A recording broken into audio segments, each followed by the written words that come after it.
This is the Mind the Gap podcast from the Time Signal Limited. It's presented by Michael Comyn. Please like and subscribe for more episodes and tell your friends.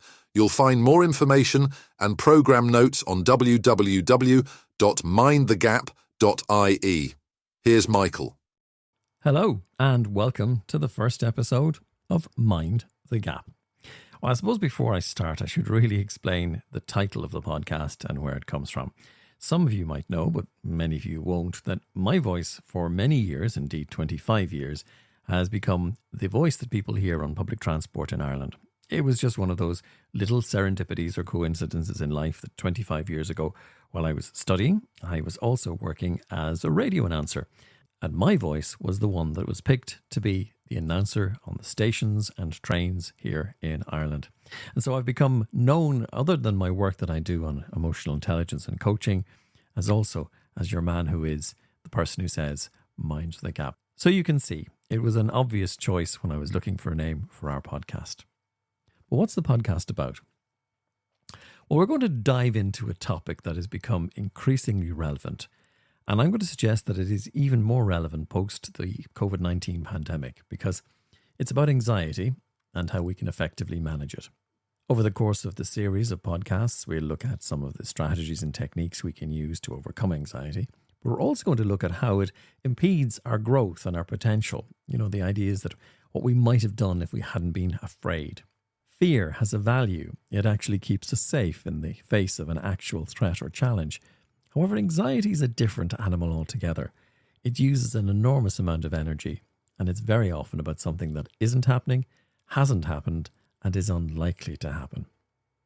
As many of us know, it's a natural response to stress or perceived danger.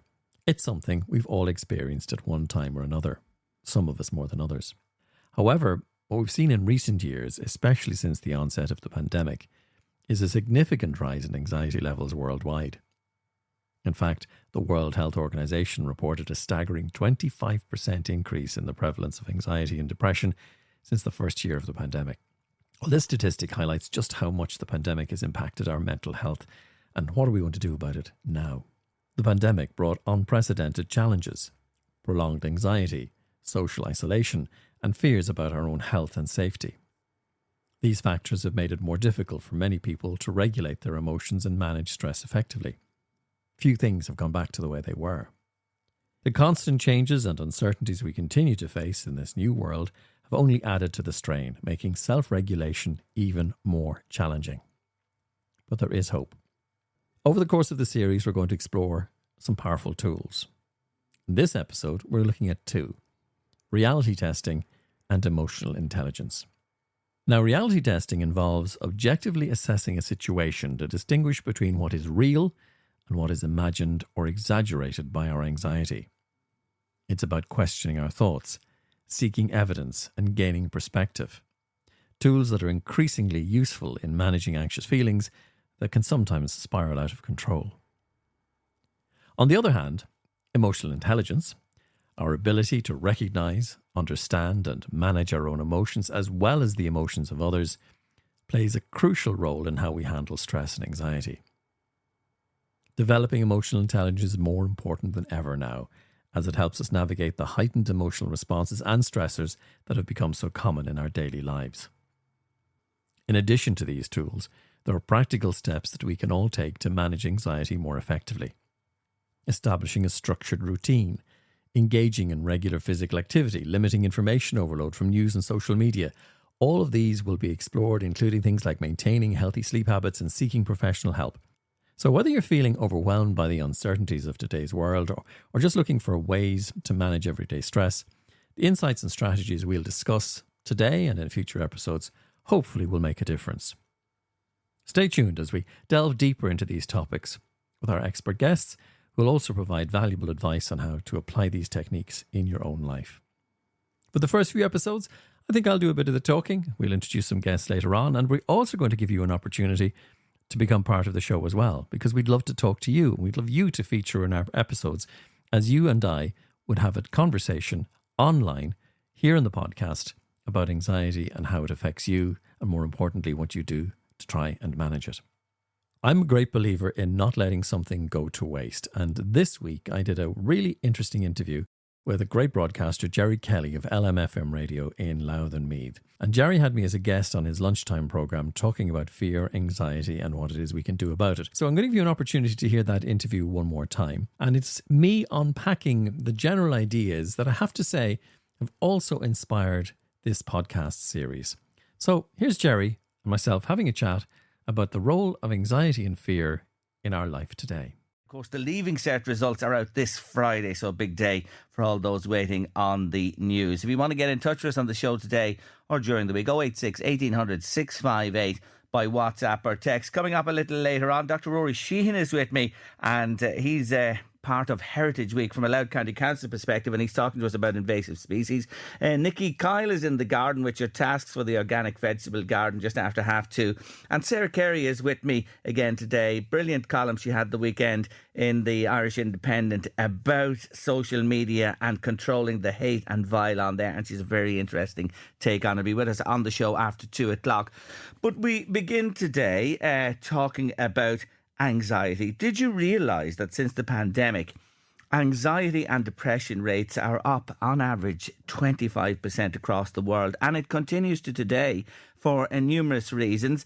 I'm delighted to welcome my first guest back to the show because, as well as being a broadcaster, he's an emotional intelligence coach and lecturer. He's dedicated his 38-year career to helping individuals and organisations build resilience, manage stress and overcome anxiety. And for many years, he's helped people overcome anxiety caused by public speaking and, as a pilot, the fear of flying. He's also a keynote speaker and has given conferences and lectures for the Royal College of Physicians in Ireland. Michael Comyn, welcome back to Late Lunch. Jerry, good afternoon to you. How are you? I'm really good, and even better for having you with us this afternoon. Michael, just let's focus on that point from the start. In the aftermath of the pandemic, 25% anxiety, depression. I'm sure, Michael, when you add in the threat of war all over the world, political and social instability, that has to be even on the rise still.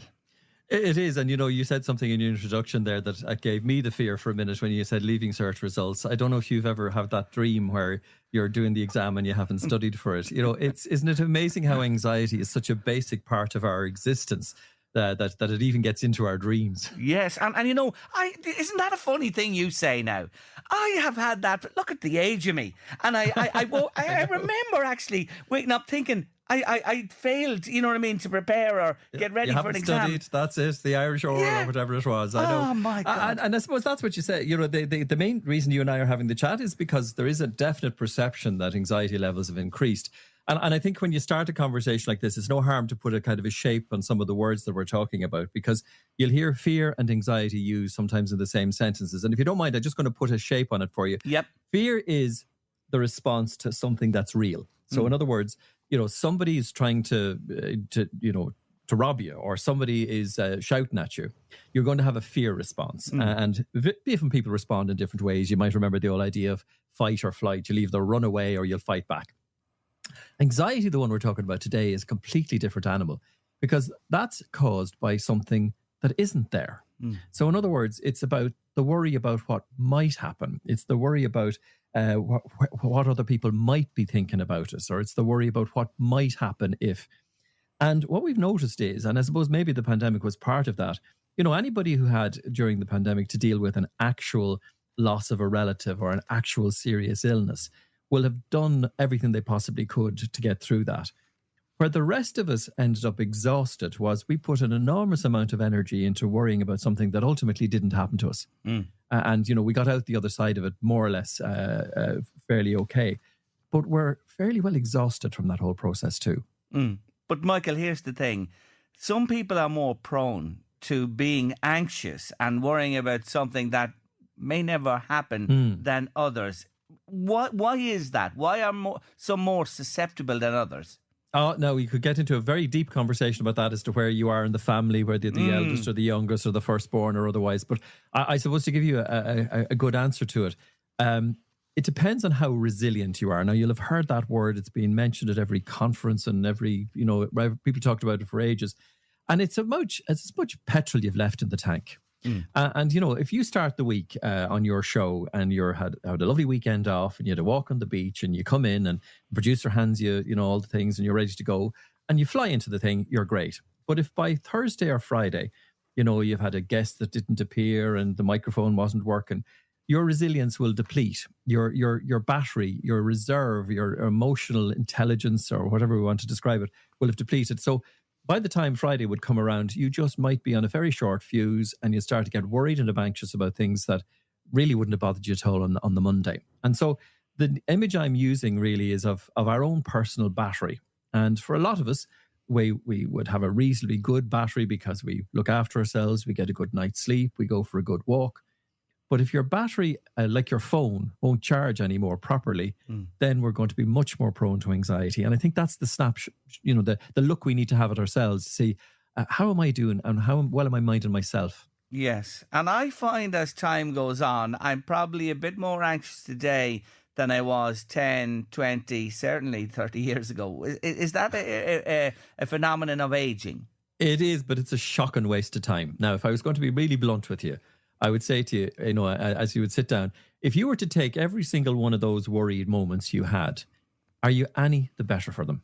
No. Did any single bit of anxiety or worry you had about what might happen change the outcome or make sure that it didn't happen? And weirdly enough, this goes back to the days when I used to do a lot of work with people with the fear of flying, and they would cancel a holiday because they would be afraid something bad was going to happen to them. And they'd be sitting at home for the 2 weeks while the rest of the family were in the sun having a great holiday because nothing bad happened. And at the same time, we lose an enormous amount of energy over it. And of course, if you go back a couple of thousand years, the Stoics, who were the great philosophers, the likes of, Socrates and all these lads, they had it right. And we don't have to go to, look into something that was written last week about it. They had it right, which was that we absolutely lose a lifetime of joy by worrying about things that ultimately didn't happen or didn't come out the way we thought they were going to. That is so true. So let's get down to the nub of our chat today, because you're going to sort me and everybody else out here that there won't be a worry in the world in us after this conversation ends. Talk to me first about reality testing, please. Reality testing is one of my favourite ideas, and it's about checking the difference between what you think is happening versus what is actually happening. So, for example, at its worst level, you look across the canteen at work and you see two people talking and you think, oh my God, they're talking about me and they know about my secret and they're having a conversation about it and they're going to tell everybody, right? And you have gone through the full spectrum of worry. Your heart rate's gone up, your blood pressure's gone up, and they're talking about something they saw in EastEnders last night. So, it's that gap at a very simple level. So say, for example, you and I were having a conversation, maybe we were working together and you said something to me and I immediately get upset because I heard you say something and I now go into this anxious response as a result of it. Now, the tip I give somebody is if somebody says something really unpleasant to you or as you perceive to be unpleasant, we'll put it that way, the next thing out of your mouth should be, tell me more. Okay. Not, what did you mean by that? Or don't speak to me like that. Or how dare you say that to me? You say, tell me more. Now, something very strange happens because you're now getting more information and you're making the person, hear what they say. And without getting too complicated about it, when somebody says something unpleasant to you that makes you anxious, they get a dopamine hit for doing that. That's why people do it. So they get a bit of a hit by dumping on you. But if you make them repeat it, there's no dopamine hit the second time. And so they now have to hear what they've just said. And you'll often see people back off at that point. Yeah. I'll get you fired. And you say, oh, okay, tell me more about that. How would that work? Now, the next line out of them is usually, don't be so smart. Yes. But the point is, you've pulled them out of that process into now where we're talking facts. Okay. So you really do pull the rug because there is no second or third line of follow-up. No, no. I often say to you, by the way, if you're giving out to me about something and I say, tell me more, and you tell me more, then we have a discussion. You and I are going to have a conversation about something in terms of my work or performance or whatever. And so there'll be a good conversation because we're now working about facts. And I'm now finding it much easier to talk to you about what actually happened versus what I think you mean by it. But the number of times I've done this myself, or somebody will have said something to you, it goes back a long time ago, and I worked in radio, and a senior producer was walking down the corridor one day to me, and as he walked past, he said, "Oh, I didn't like your show on Friday." Now, at that point, if I walked past, I would now carry that and be miserable for the rest of the day. So I stopped and I turned to them and said, "Oh, tell me more." And he goes, "Well, I just didn't like it." I said, "What particularly didn't you like about it?" And he went, "Oh, I never heard it." And he walked off. And I just thought, I caught you. I caught that person getting a dopamine hit by saying something nasty or mean. But the minute I made them come out of themselves, explore and expand, they disconnected. And I walked away no worse for the encounter. In fact, feeling an awful lot better for it, the truth be known. That's a really brilliant example of testing the reality or reality testing. So that's the little trick to do to, you know what I mean, over this. Exactly. And I'll give you a simpler version. I was talking to a young lad, and somebody bullied him at school. Yeah, bully is the big word, but told him, "Oh, your runners are stupid," or, one of those kind of things. And he remembered this phrase, and he said to the fella, "Oh, tell me more." And your man looked at him and went, "What do you mean? Tell me more why they're stupid." I couldn't be bothered, and walked away. And that's you back in control. Yeah. Because you've pulled the person out of this bad habit they have in many cases of seeing, I suppose my own feeling about it is that anxious people sometimes like to share the anxiety. You're having a grand day and someone comes in and goes, "Oh, did you see such and such? Oh, did you see such?" And they want to pull you into their anxiety. The news does that a lot to us. We're having a grand day, and the next thing we hear about some awful disaster. But if you go back and you check the reality of it, does it affect me? Does it affect the people I love? How far away is it? You can kind of turn it down a little bit. Yes, and that's very important in today's world. Let's move on to emotional intelligence in managing anxiety. What is this? Okay, it's without going too deep into it, we've got two kinds of intelligence. So the IQ we have is what got us through the Leaving Cert, if we did it. And that was your ability to do numbers, language, facts, etc. Your emotional intelligence is your ability to understand and recognize emotions in yourself and in other people, and to manage or modify those emotions in yourself and in other people to a good outcome. Now, sorry about the technical version of it there, but it kind of captures it for you. So if you and I are having an emotionally intelligent conversation, I'll hear if you're upset about something or happy about something. You'll see that I'm also happy or upset about something, and we'll both have a good outcome to it. If one of us doesn't have any emotional intelligence, we will plow on, hurt the other person's feelings, or allow our own feelings to be hurt, and it usually ends up a bit messy. And so that's the science behind it. It's a relatively new science. It didn't really get properly written about. First book on it came out in 1985, and that's when I started studying it first. And I find it such a useful idea. So you can be a very emotionally intelligent person. It doesn't mean you're a lovely person, by the way. It just means that you're the kind of person who understands how emotions work in ourselves and in other people. So do we need to develop this in all of us? We all should be engaged when that conversation happens. Yes, I would say to you, Daniel Goleman, who's one of the grandfathers of this particular topic, he insists that this should be taught in school instead of some of the other subjects that we do. Right. The lovely thing about emotional intelligence, your IQ was developed, before you were 3, 4, 5 years of age, but your emotional intelligence doesn't mature until you're 28. And at 28, more or less, it matures, and then it fluctuates as you go through life, whether you fall in love or lose a parent or whatever. And then around 60, 65, it just disappears altogether, because apparently you don't care what people think about you anymore. And that's what I was saying to you earlier on. The older you get, the less you should be worried about what other people think. That is true. I think that's a fairly good rule of thumb or across the board observation, to be honest with you. And if you are, well, you do have an issue for certain, because at that age band and beyond, well, why should you worry? So combining the two that you mentioned there, is the ideal, and will really be of huge help to anybody who feels anxious or faces anxiety. Yes, and I to give you a couple of quick tips. Yes, please. One of the things that I would always suggest to people, and it sounds very strange, but there was a wonderful psychologist called Viktor Frankl. Viktor was a doctor who survived Auschwitz, the concentration camp. He lost his wife, but he survived. And he used to say a couple of things about this, which I always would share with you. And he used to something called paradoxical thinking. Now, in a nutshell, what it is do you ever think about how much energy we put into not worrying about something? That the paradox that Victor would say to you is, instead, go to the other extreme and practice negative visualization. Now, this is against everything you've ever heard about. You know, when people say, oh, don't worry, it'll never happen. Pretend, people, you're public speaking, oh, pretend all the people are naked, or whatever it is they do to distract you. Not what you do. What you do is you sit down and you go, right, I'm going to imagine the very worst thing that could possibly happen in this job interview, right? And then you say, well, how likely is that on a scale of 1 to 10? And more importantly, what would I do if it happened to me?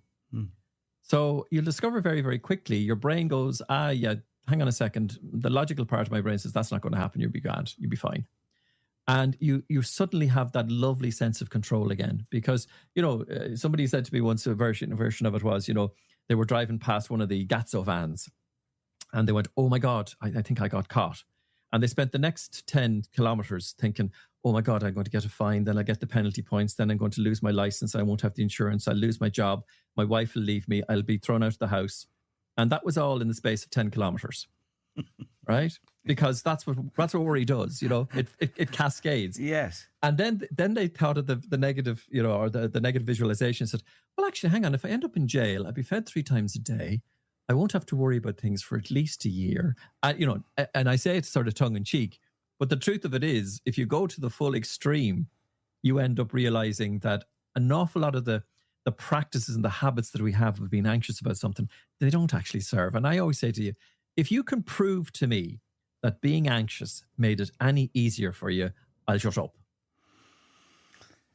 It won't make it any easier. I know I'm absolutely hanging on every word you're saying, and it is the truth. And I come back to the point again that there are people who have a greater propensity to worry and be anxious and etc. than others. But look, at the end of the day, if you take on board those points that you made there, Michael, and work on those, we'll be better. We'll be better. We will. I'll give you one last story, and it was about my late mother. And we were talking about leaving cert, and the two things the story came back into my mind, and it's just a lovely difference between the two.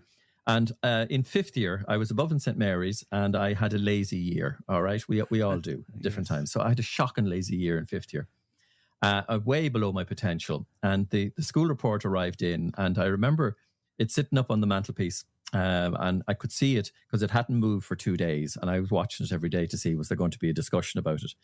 And my mother, clever and all she was, sweated me for the 2 days. She didn't speak to me about it at all. And finally, I cracked and I said, "Are you not going to talk to me about the report?" And she goes, "Well, look," she said, "I need to talk to you about 2 words." She said, "One is worry and the other's concern." Now, she says, "If I worry about you," she said, "I'll be awake all night. If I'm concerned about you, you'll be awake all night." And she was right. It sums it up, doesn't it? Do you get the difference? I do. Yeah. A wise woman. A very wise woman, I have to say. And it is absolutely true, because that's what we do. We worry about it. We take it. Whereas, I suppose what it says, Jerry, is that, I'm not for a minute saying don't worry about your overdraft, but be concerned about it. Yeah. And then action it. Don't worry that you haven't studied. Be concerned that you haven't studied, and it's that little flip. And once you get that, the rest of it is plain sailing. You're great. You honestly are. Thank you so much for those many words of wisdom today, Michael Comyn. Always a pleasure. And always a pleasure from my side too. Thank you so much for joining me on the show, Michael. Take care. You're welcome. Bye-bye. Take care. And that was Jerry Kelly in conversation with me earlier this week, talking about fear, anxiety, and reality testing and emotional intelligence. Hope you enjoyed it, and thank you again to Jerry for a really good interview. So there's our first episode. In our subsequent episodes, we're going to look at a variety of topics around the area of anxiety. We're also going to look at managing change and overcoming procrastination. So lots to keep us busy here on Mind the Gap.